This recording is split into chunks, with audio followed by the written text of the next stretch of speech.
Children's కోసం, మహిళల కోసం ప్రభుత్వం ఎన్ని పథకాలు తెచ్చినా, ఎన్ని చట్టాలు మార్చినా వాటి మీద అవగాహన లేకుంటే అవన్నీ వ్యర్థమే. దాని ప్రతిఫలం ఇంటికో బాధితురాలు, కుటుంబాలకు కుటుంబాలే బాధిత కుటుంబాలుగా మారుతున్న ప్రస్తుత రోజుల్ని చూస్తున్నాం. పిల్లలకైనా మహిళలకైనా ఒక సమస్య వస్తే 360 కోణంలో ఆ సమస్య దేని కిందికి వస్తుంది, దానికి కావలసిన సలహాల నుంచి పరిష్కారం వరకు, హక్కుల నుంచి న్యాయాన్ని గెలిపించటమే తన లక్ష్యంగా పనిచేస్తున్న ఒక వ్యక్తిని ఈరోజు మనం గెస్ట్గా మాట్లాడబోతున్నాం. ఆ వ్యక్తి పేరు నేను చెప్పొచ్చు, చాడా హర్షిత. కానీ తన డెసిగ్నేషన్ మాత్రం బచ్పన్ బచావో ఆందోళన్ కార్యక్రమం ద్వారా లీగల్ కన్సల్టెంట్ అని చెప్పొచ్చు. అలాగే ఎడిస్టిస్ ఫౌండేషన్ ద్వారా లీగల్ సలహాలు ఇచ్చే ఒక అవగాహన ఇచ్చే కార్యకర్తగా మనం చెప్పొచ్చు. అలాగే పర్యావరణవేత్తగా చెప్పొచ్చు, ముఖ్యంగా హైకోర్టు లాయర్గా చెప్పొచ్చు. ఒక మనిషికి 4, 5, 6 డెసిగ్నేషన్స్ ఉంటే ఏమని చెప్పాలో నాకే అర్థం కావట్లేదు. చిన్న ఏజ్లోనే ఇన్ని డెసిగ్నేషన్స్ని పక్కన పెట్టుకున్న ఒక పర్ఫెక్ట్, మనకు అందరికీ అవసరమయ్యే ఒక గెస్ట్ మనతో ఉన్నారు, హర్షిత గారు. నమస్తే హర్షిత గారు. నమస్తే అండి. ఈరోజు నిజంగా మిమ్మల్ని కలవటం, మీ ఏజ్ ఎంతో అడగొచ్చో లేదో తెలియదు కానీ మీ డిజిగ్నేషన్స్ నేను చూస్తూ, మీ ప్రొఫైల్ కొంచెం చూస్తున్నప్పుడు ఎట్లా మేనేజ్ చేస్తున్నారు అసలు? ఇంత చిన్న ఏజ్లో, ఇప్పుడు కాలేజ్ డేస్ నుంచే మీరు వీటి మీద అవగాహన, ఒక మహిళ సమస్య, ఒక చిన్న పిల్లల సమస్య, ముఖ్యంగా సమస్యలే నా ఫ్యూచర్ ఎజెండా, నా ఫ్యూచర్ కెరియర్ అని ఎంచుకోవటంలో వెనక ఎవరున్నారు? అంటే మీ రోల్ మోడల్ ఎవరు? ఎందుకు ఇటువైపు స్టెప్స్ పడ్డాయి? అంటే రోజు చుట్టూ చూస్తూ పెరిగిన సమాజమే నా ఇన్స్పిరేషన్ అని చెప్తాను నేను మేజర్గా. ఎందుకంటే ఇవాళటి సొసైటీలో everybody is running a very busy life. అంటే నేను, నా కుటుంబం, నా పిల్లలు, నా ఇల్లు అని everybody struggling to make their own life. అట్లా స్ట్రగుల్ చేసే బిజీ సొసైటీలో మనం ఉన్నప్పుడు అవతలి వాళ్ళ గురించి ఆలోచించే వ్యక్తులు కూడా కొంతమంది ఉండాలి. అట్లాంటి వ్యక్తుల్ని మేబీ గాడే మీకు ఈ రెస్పాన్సిబిలిటీ ఇస్తున్నానని చెప్పి క్రియేట్ చేస్తాడేమో. And I don't know where it all started, I exactly cannot recollect also. కానీ నేను చదివిన కాలేజ్ ఏదైతే సింబయాసిస్ లా స్కూల్ ఉందో, మేము మా కాలేజ్కి వెళ్ళే వేలో కొత్తూరు, షాద్నగర్ కొత్తూరు దగ్గర ఉంటుంది కాలేజ్. మేము కాలేజ్ వెళ్ళే వే నుండి 20 విలేజెస్ పాస్ అవుతూ వెళ్తామన్నమాట, almost all. So every time that journey to college, every weekend ఇంటికి వచ్చేవాళ్ళం. మళ్ళీ మండే రోజు మార్నింగ్ వెళ్ళేటప్పుడు కానీ, లేదా ఫ్రైడే ఈవినింగ్ రిటర్న్ వచ్చేటప్పుడు కానీ, I use to sit in the car and think. అంటే మనం చదువుతున్నాం, we are paying and studying. At the same time మనం చదివే చదువు ఒక 10 మందికి ఎలా ఉపయోగపడేలా మనం ఎలా చేయొచ్చు అన్న ఆలోచన దగ్గర మొదలయ్యి ఇవాళ ఇక్కడ ఉంది. ఇంకా మీరు మీ కాలేజ్ డేస్లోనే కాలేజ్కి సంబంధించి లీగలైజ్ ప్రెసిడెంట్ స్టేజ్కి వెళ్ళినారు. ఒక కాలేజ్ అంటే మామూలుగా ఏ రోజుల్లో అయినా వెనక్కి వెళ్ళినా, ఫ్యూచర్కి వెళ్ళినా, కాలేజ్ అంటే పార్టీలు, కాలేజ్ డేస్ ఎంజాయ్మెంట్ ఇట్లా ఉంటుంది. సో ఫుల్ ఫ్లెడ్జ్గా ఇదే సమస్యల మీద కాలేజ్లో లీగల్ దానికి మీరు ఒక ప్రెసిడెంట్గా ఉండి అప్పటి నుంచే సమస్యలన్నీ మీ చుట్టూ, ఆ రోజుల్లో మీ మైండ్ సెట్ ఎట్లా ఉండేది? అదే నేను చెప్పినట్టు మా కాలేజ్ చుట్టూ చాలా గ్రామాలు ఉండేవన్నమాట. సో వాటికి ఏం చేయాలి అని వచ్చిన థాట్, ప్రతి లా స్కూల్లో కూడా లీగల్ ఎయిడ్ సెంటర్ అని చెప్పి ఒక సెంటర్ ఉంటుందన్నమాట. ఆ సెంటర్ ద్వారా ఏంటంటే పిల్లలకి, కాలేజ్లో చదివే వాళ్ళకి మెయిన్లీ సొసైటీ పరంగా లీగల్ ఎయిడ్ అంటే ప్రోబోనోగా విలేజర్, చుట్టుపక్కల ఉన్న విలేజర్స్కి కానీ, లోయర్ ఇన్కమ్ పీపుల్కి కానీ ప్రోబోనోగా వాళ్ళకి దగ్గర మనం ఏమీ మనీ తీసుకోకుండా వాళ్ళకి ఏదన్నా లీగల్ హెల్ప్ చేయడం కానీ, సజెషన్స్ ఇవ్వడం కానీ, లేదా వాళ్ళని అప్రోప్రియేట్ పీపుల్తో కనెక్ట్ చేయడం కానీ, ఎలా అని అక్కడ నుండే పిల్లలలో అది నేర్పించాలనే ఒక భావనతోనే ప్రతి కాలేజ్ లా స్కూల్లో పెడతారనమాట. సో అక్కడ I felt that is a right platform to utilize. Okay, అంటే నాకు ఇప్పటి నుండే అర్థం అవుతుంది అసలు ఎట్లాంటి సమస్యలు ఉన్నాయి అని, అదొక రైట్ ప్లాట్ఫామ్ అని నాకు అనిపించింది.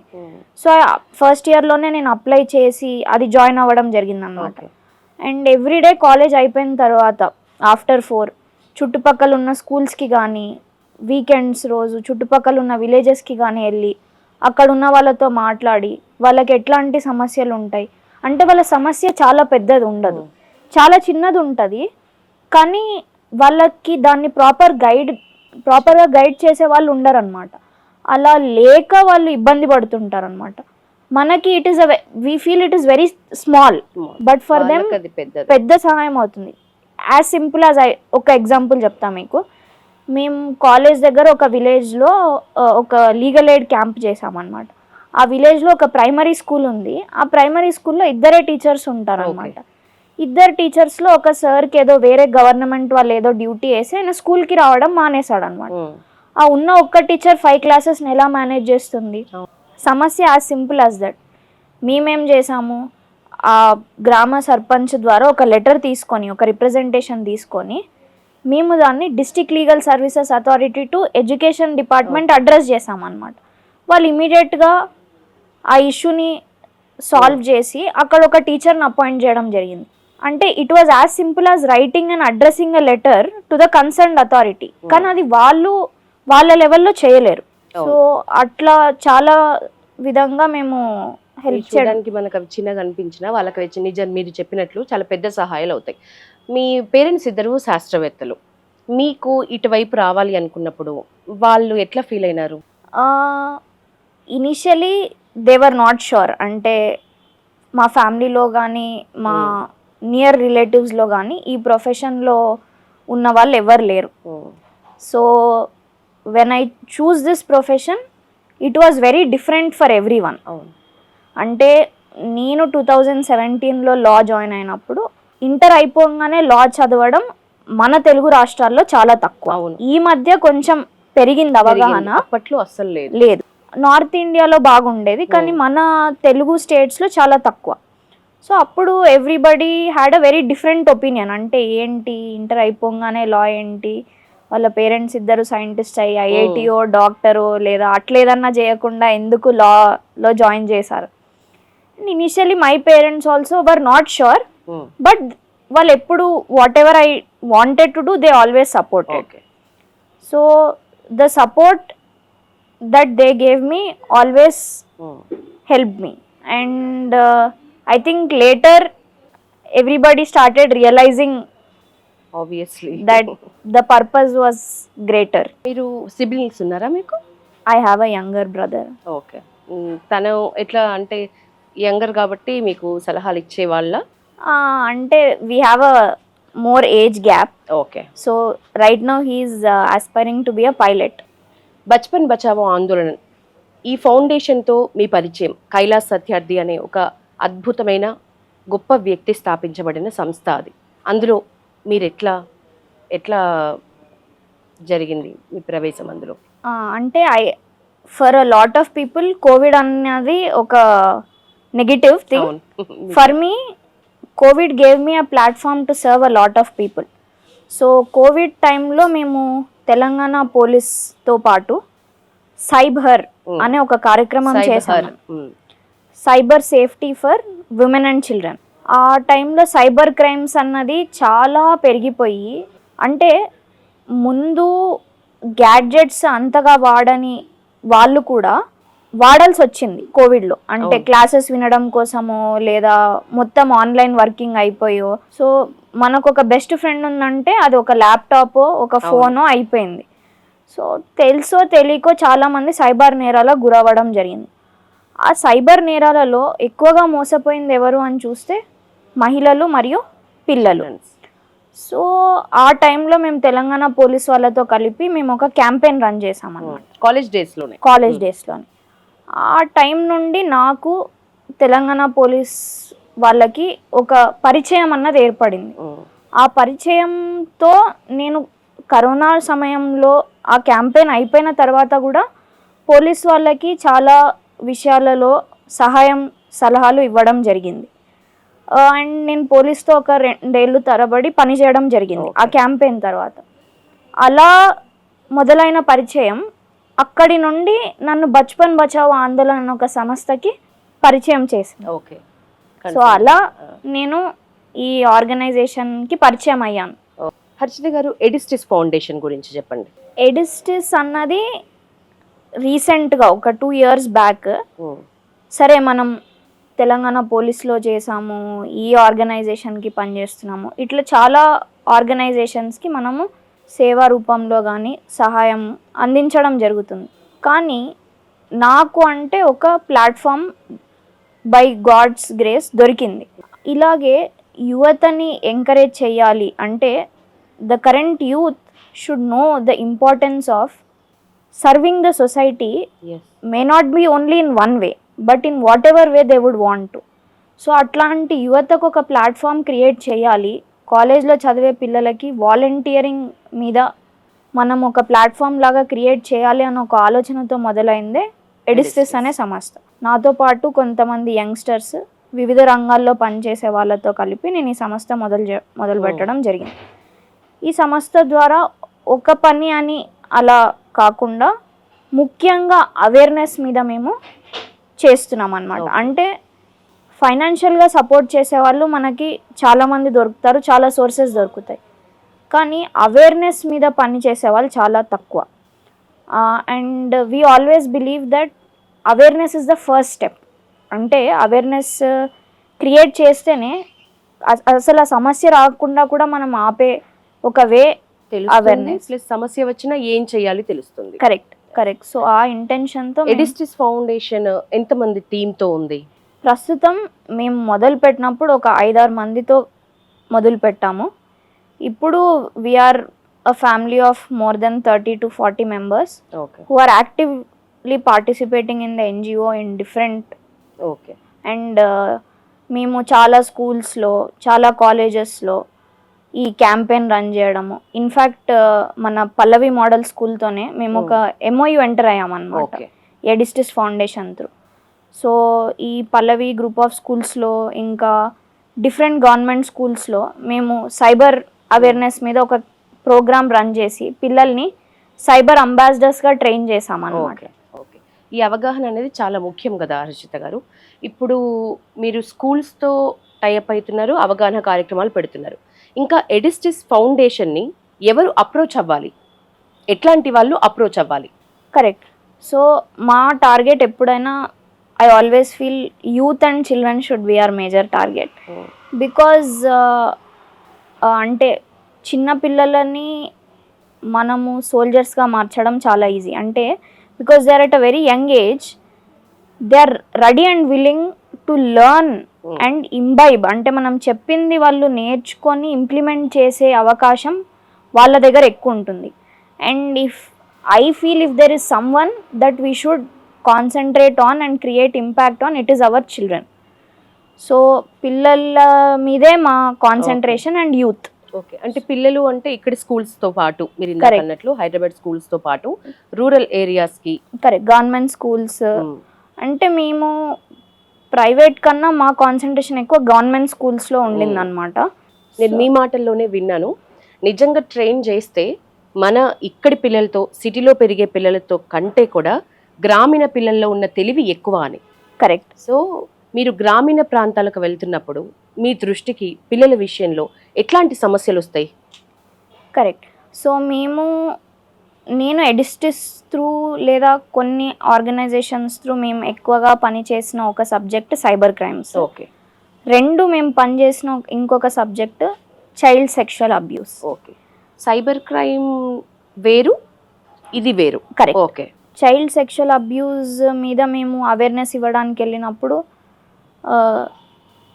అప్రోప్రియేట్ టచ్ ఏంటి, గుడ్ టచ్, బ్యాడ్ టచ్, ఇంకా ఏదన్నా ఇబ్బంది పెట్టినప్పుడు కానీ మీతో ఎవరన్నా సరిగ్గా బిహేవ్ చేయకపోయినా, అమ్మాయి అయినా కానీ అబ్బాయి అయినా కానీ మీరు ఎవరికి చెప్పాలి లేదా అది తెలుసుకోవడానికి ఏంటి సైన్స్, ఈ దాని మీద మేము చేసాం. సెకండ్ సైబర్ క్రైమ్ మీద అంటే as I said after Covid even rural children started using mobile phones. వాళ్ళు క్లాసెస్ వినడానికి కానీ లేదా ఇప్పుడు క్లాసెస్ వినడానికి అని కొన్న సెల్ ఫోన్ని ఇప్పుడు పలు రకాలుగా వాడడం జరుగుతుంది. సో మనం సైబర్ క్రైమ్ పరంగా చూసినట్టయితే పిల్లలు ఫోన్ గేమ్స్ ఆడడానికి అట్లా వాడి తెలుసో తెలియకో సైబర్ క్రైమ్స్ ఎప్పుడో గూగుల్ పేదో ఫోన్పేదో ట్రాన్సాక్షన్ చేసి వాళ్ళు కానీ లేదా వాళ్ళ చుట్టుపక్కల ఉన్న వాళ్ళు కానీ ఇలా అయింది అక్క, మాకు అవును ఇట్లా అయింది, మా పక్కన ఇంటి ఆంటీకి ఇలా అయిందని వచ్చి చెప్తూ ఉంటారనమాట. సో మేము చెప్పినప్పుడు they come out so then they come out and ఇట్లా అయింది, ఏం చేయొచ్చు, ఎవరికి చెప్పాలి అని. So that and when it comes to good touch, bad touch and all these things, these are a little sensitive topics, but I feel awareness is currently helping a lot of them to understand what is correct, what is wrong, when something is serious and when it needs to be reported. ఈ things మీద వాళ్ళకి అర్థం అవుతుంది అనమాట. 4 వింగ్స్గా మీరు work చేస్తున్నప్పుడు ఇప్పుడు women wing కిందికి వస్తే ఎన్ని ఉంటాయి? మీరు చెప్పినట్లు చిల్డ్రన్ అబ్యూస్, చిల్డ్రన్కి సంబంధించి ఇంకా ట్రాఫికింగ్, విమెన్ ట్రాఫికింగ్ ఇట్లా చూస్తున్నప్పుడు కేసెస్ తెలియని పిల్లల విషయంలో ఎక్కువ జరుగుతున్నాయా, మహిళల విషయంలో ఎక్కువ జరుగుతున్నాయా? డిఫరెన్షియేట్ చేయడానికి లేదు, పిల్లల మీద ఎక్కువ అవుతున్నాయి, ఎవరి సమస్య వాళ్ళదే. మహిళల పరంగా మనం చూసుకుంటే సమస్యలు వేరే విధంగా ఉన్నాయి, పిల్లల పరంగా మనం చూసుకుంటే సమస్యలు వేరే విధంగా ఉన్నాయి. ఎవరిని ఎలా ట్రాప్ చేయాలి, ఎవరు ఎట్లాంటి క్రైమ్కి గురవుతున్నారు అన్నది the 2 different subjects, women and children. If you deal with children, వాళ్ళు డైరెక్ట్ ఫిజికల్ అబ్యూజ్ ఒకటి ఉంది, ఆన్లైన్లో అయ్యే అబ్యూజ్ ఒకటి ఉంది. ఆన్లైన్లో అయ్యే అబ్యూజ్ ఏంటంటే వీళ్ళని గేమ్స్ ఆడేటప్పుడు కానీ, వీళ్ళు ఏదన్నా క్లాసుల్లో ఆన్లైన్ వినేటప్పుడు కానీ, లేదా ఏదైనా యూట్యూబ్ వీడియోస్ చూసేటప్పుడు కానీ, లేదా వీళ్ళు ఏదైనా సోషల్ మీడియా వాడేటప్పుడు కానీ వీళ్ళని ట్రాప్ చేయడం జరుగుతుంది. ఫిజికల్గా అంటే తెలిసిన వాళ్ళే, ఎక్కువగా నీకు తెలిసిన బంధువులు లేదా నీ ఇంటి పక్కన ఉన్న వాళ్ళు, నైబర్స్, నీ స్కూల్లో ఫ్రెండ్స్, ఇట్లాంటి వాళ్ళు వేధించడం పిల్లలకి. ఏ ఏజ్ గ్రూప్ అన్నది లేనే లేదు. Even a child of age 2, 3, 4, 5 is being abused and we as a society fail to accept. ఇంకొకటి, అబ్యూజ్ అంటే అమ్మాయి మీదే అవ్వాలి అని ఒక ఉంది కానీ లేదు. There are equal number of boys and men also being victims of such a crime which we all fail to accept, but that is true. And if you look at women, మహిళల మీద మీరు చూస్తే కానీ వాళ్ళ పైన జరిగే crimes, పెళ్ళైన తర్వాత మహిళల సమస్యలు వేరే, పెళ్ళి కాకముందు సమస్యలు వేరే.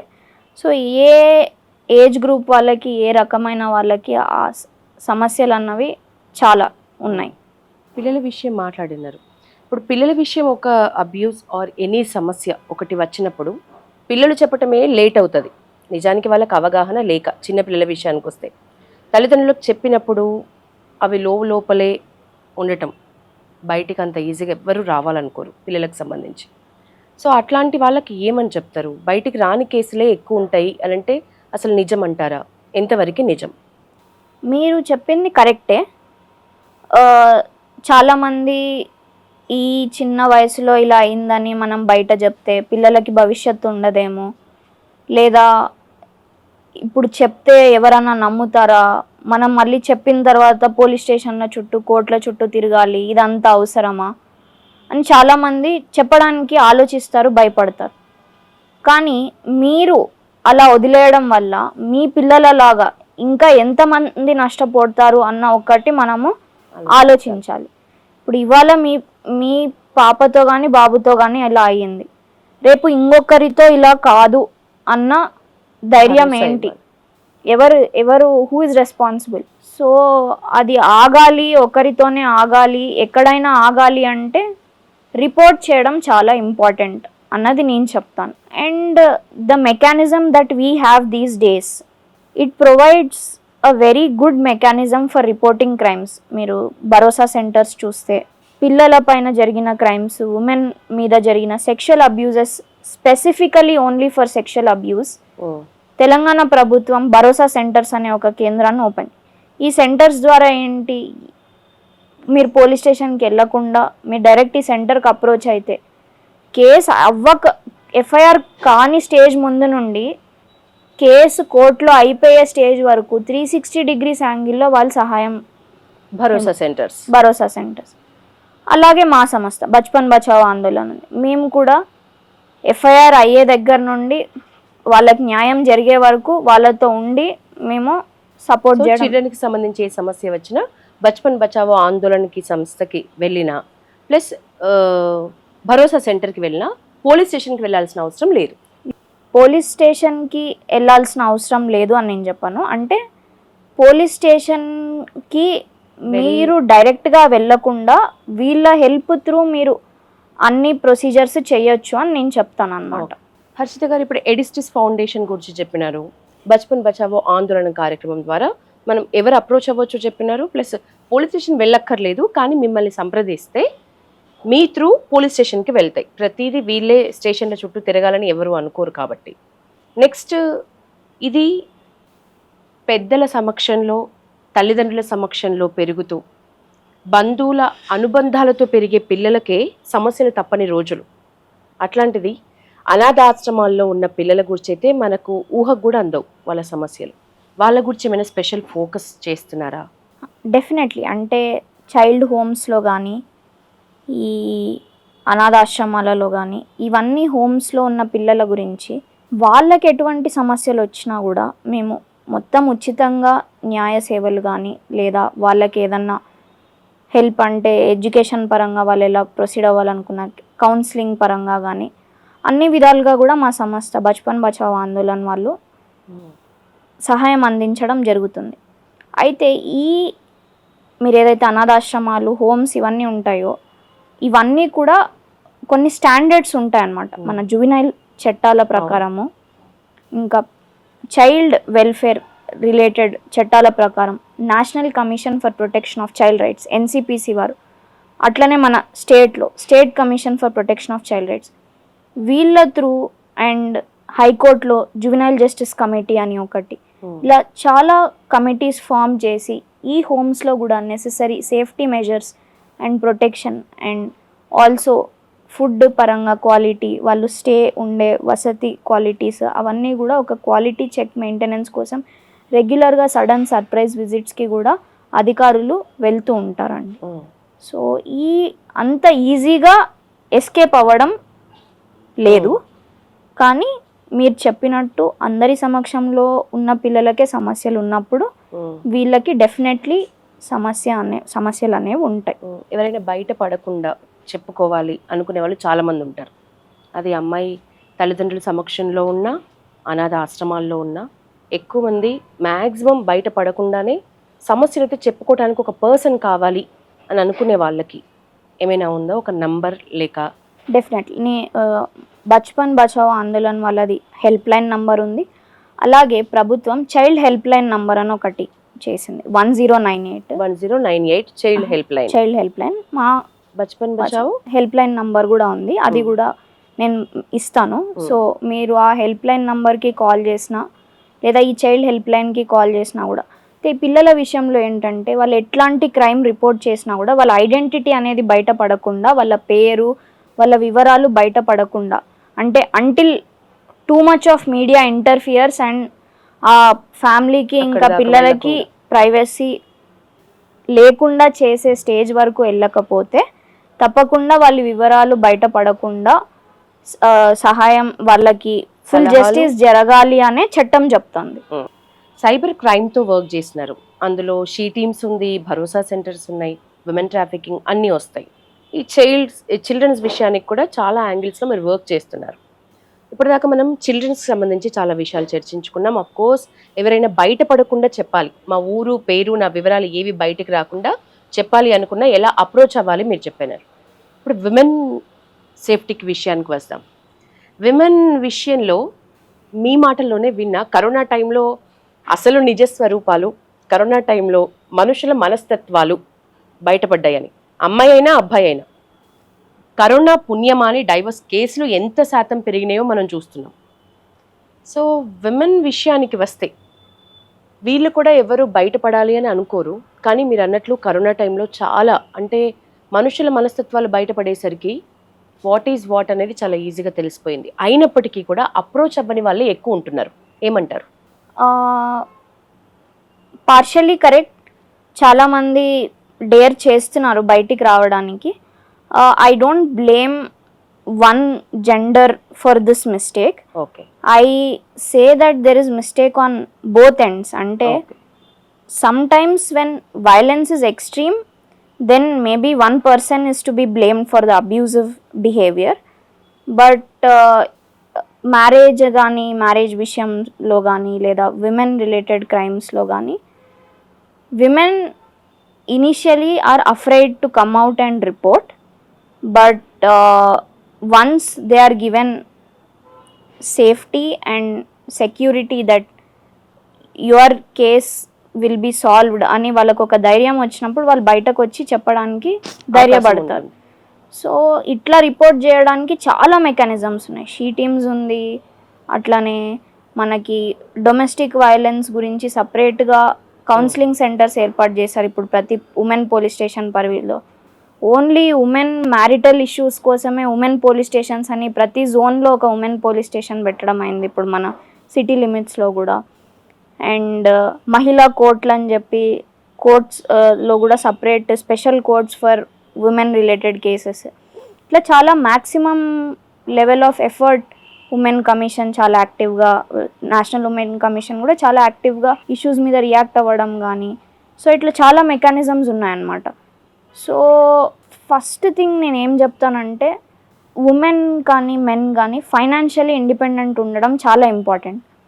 ఒక అబ్యూజర్ ట్వీకింగ్ పాయింట్ ఎక్కడవుతుందంటే వీళ్ళు మనని వదిలిపెట్టి వెళ్ళరు అన్న ధైర్యం వాళ్ళకి ఎప్పుడైతే వస్తుందో అప్పుడు ఇంకా హింసించడం కానీ ఎక్కువ అవుతుంది. సో నేను నా దగ్గరికి వచ్చే ఏ ఉమెన్కైనా లేదా ఎవరన్నా ఇట్లా కేసెస్ గురించి నన్ను కన్సల్ట్ అయినా నేను ఫస్ట్ థింగ్ చెప్తా, ఫైనాన్షియల్ ఇండిపెండెంట్ ఉండాలి మీరు. చూడండి ఆటోమేటిక్గా వాళ్ళ బిహేవియర్ మారుతుంది. మీరు ఎప్పుడైతే మనం ఫైనాన్షియలీ డిపెండెంట్ ఉంటామో ఒకరి మీద, వీళ్ళు నన్ను వదిలిపెట్టి వెళ్ళలేరు. ఎందుకంటే నేను డబ్బులు ఇవ్వకపోతే వాళ్ళకి డబ్బులు లేవు అండ్ వాళ్ళు ఎవరి మీద తిని బతుకుతారు అన్న ఒక కాన్ఫిడెన్స్తో వాళ్ళు ఎక్కువ అబ్యూస్ చేయడం అవుతుంది. ఏదో ఒక విధంగా మనం ఇండిపెండెంట్ ఉన్నాము, మన ఇన్కమ్ మనం జనరేట్ చేసుకోగలుగుతున్నాము అంటే I'm telling you women will be very confident. So I will say that financial independence is very important. And financial ఇండిపెండెన్స్తో వచ్చే కాన్ఫిడెన్స్ వల్లే ఇళ్లలో సమస్యలు వస్తున్నాయి అని చెప్పి వాళ్ళకి ఏం చెప్తారు? That is again a different set of problem. I feel it is the attitude issue. అంటే ఎర్నింగ్ మనీ మన కొమ్ములు ఇయ్యదు, but at the same time earning should be more about how independent you are as a person and not being dependent on someone. But at the same time, it should not make you arrogant or confident. Correct? Yes. మనం డబ్బులు earn చేస్తున్నాము, that doesn't mean we are independent in all forms. Financially independent అవుతామేమో కానీ emotionally mentally a human being is never independent. Good answer. Actually విమెన్కి కూడా ఇప్పుడు ఒక సమస్య రాగానే ఇది ఈ గొడుగు కిందికి వస్తుంది, ఇది దీని కిందికి వస్తుంది, నేను వీళ్ళని అప్రోచ్ అవ్వాలి, షీ టీమ్ని అప్రోచ్ అవ్వాలంటే ఇట్లాంటి కేసెస్లో అవ్వాలి అని ఏ నాలెడ్జ్ లేని ఒక విమెన్ సఫర్ అవుతున్నప్పుడు ఆమె ఏ నెంబర్కి కాల్ చేయాలి? ఏ నెంబర్కి కాల్ చేయాలి అంటే I will say dial 100. Okay, dial police. Yes Harshitha garu, ఇప్పుడు 100కి కాల్ చేయాలనే అవగాహన మినిమం చాలా మందికి రీచ్ అయింది. ఇప్పుడు స్ట్రెస్లో ఉండి ఈ ఇష్యూస్తో కోర్టు వరకు వెళ్ళిన కేసులైనా, పోలీస్ స్టేషన్ వరకు వెళ్ళే కేసులైనా, ఇంట్లో ఎవరికి చెప్పుకోకుండా బాధపడుతున్న వాళ్ళైనా, ఒక స్ట్రెస్ లేకపోతే వాళ్ళు డిప్రెషన్లో ఉన్న వాళ్ళకి దాని నుంచి బయటపడడానికి ఏమైనా ఫ్రీ థెరపీస్ కానీ, లేకపోతే ఫ్రీగా వాళ్ళకి కౌన్సిలింగ్ కానీ, ఫ్రీగా సైకియాట్రిస్ట్ ట్రీట్మెంట్లు కానీ కావాలి అని అనుకునే వాళ్ళకి ఏమైనా హెల్ప్ ఉందా? చాలా సంస్థలు ఈ రంగంలో పనిచేస్తున్నాయండి, స్పెసిఫికలీ ఉమెన్ ఇష్యూస్ మీద. అంటే డెజర్టెడ్ అంటే ఉమెన్ని అబండాన్డ్ ఉమెన్ అంటారు కదా, ఎవరైతే భర్తలు వదిలేస్తారో వాళ్ళు, అట్లాంటి ఉమెన్ కోసం విఎన్షి అని ఒక సంస్థ. అలాగే డొమెస్టిక్ అబ్యూస్లో బాధపడుతున్న ఉమెన్ కోసం ఇన్విజిబుల్ స్కార్స్ అని ఒక సంస్థ. అలా ఒక్కొక్క రంగంలో స్పెసిఫిక్గా మహిళల కోసము సహాయం చేయడానికి చాలామంది సమాజ కార్యకర్తలు కానీ లేదా మాలాంటి లాయర్స్ కానీ చాలామంది ఫ్రీగా సర్వీసెస్ అందించడానికి రెడీగా ఉన్నారు. ఓకే. కాకపోతే for all that they have to do is talk to someone, approach someone, reach out to someone. నేను చెప్పేది ఏంటంటే నీలో నువ్వు బాధపడడం వల్ల, నీలో నువ్వు ఆలోచించుకోవడం వల్ల, ఇంకొకరితో దాన్ని షేర్ చేసుకోకపోవడం వల్ల it will only be with you but not reach out to somebody else. If you don't talk to somebody about it, how will you find a solution for it? So the first step to finding a solution for a problem is to speak out. Talk to someone. Maybe you వెళ్ళి police స్టేషన్లో చెప్పాలనే interest లేదు, లేదా పేరెంట్స్తో చెప్పాలనే interest లేదు. Talk to your best friend about it. Talk to someone who gives you confidence. అంటే అది ఇది షేర్ చేసుకుంటే నా మనస్సులో భారం తగ్గుతుంది అని అనిపించిన వాళ్ళకి నెక్స్ట్ ఏం చేయాలి తెలియడానికైనా షేర్ చేసుకోవడం అనేది important. Correct. So final question, ఇప్పుడు ఇన్ని రకాల సమస్యలను మీరు చూస్తున్నారు, ఇన్ని రకాల సమస్యలతో మీరు జర్నీ చేస్తున్నారు. ఒక సమస్య వచ్చినప్పుడు ఎట్లా మనం బయటపడాలి అనేది తెలియనప్పుడు చాలా సమస్యలు క్రియేట్ అవుతుంది. దాంతోపాటు ఇన్ని చూస్తూ పెరిగిన మీకు పెళ్లి మీద ఉన్న అభిప్రాయం ఏంటో తెలుసుకోవాలని ఉంది. I feel current generation marriage is a event అని అనుకుంటారు. I feel that all of us have to realize that is the investment that we are making for the next 30 to 40 years of our life. ఆ విధంగా ఆలోచించి మన mind set, మన చాయిసెస్కి respect ఇచ్చే ఒక correct పర్సన్ని చూస్ చేసుకుంటే I feel that will become more important rather than the money, or all those are also important, but at the same time the respect that the person has towards the person that you are, the profession that you practice, and everything should be spoken out prior and understood, and then manam ellali ani anpistundi. Because the kind of cases that we see, lot of marriages are ending up in divorce at very early stages. It is because due to the pressure of the family, parents, కొన్ని సార్లు time తీసుకోకుండా decisions తీసుకుంటున్నాం. And ఇంకొకటి ఇప్పుడు ఒక trend ఏంటంటే back then marriage use to be done at a little early age. ఇప్పుడు ఏంటి, నేను సెటిల్ అవ్వాలి, లేట్గా తొందరగా చేసుకోవాలి, అట్లా లేదు, ఎప్పుడు there has come a little western society thoughts ఇంకా కొన్ని మనము ఇంబైబ్ చేసుకుంటున్నాం. But I somehow feel that the reason why the older generation use to get married of at an early age may not be that early, but at least 26-27 ఏజ్లో చేయడానికి ఒక correct reason ఉంది అని నాకు అనిపిస్తుంది. So I'm not saying that you marry early, don't marry correct, but you should always look at the qualities and the kind of other person that you marry rather than looking at the money and that event as a 1 or 2 months event. Rather it should be looked like an investment, because if the person that you marry is correct, I feel like the next 30 years of your life will just go away. Like how we have our parents to support us for the first 20 years of our life, the person that we marry will play a key role in helping us.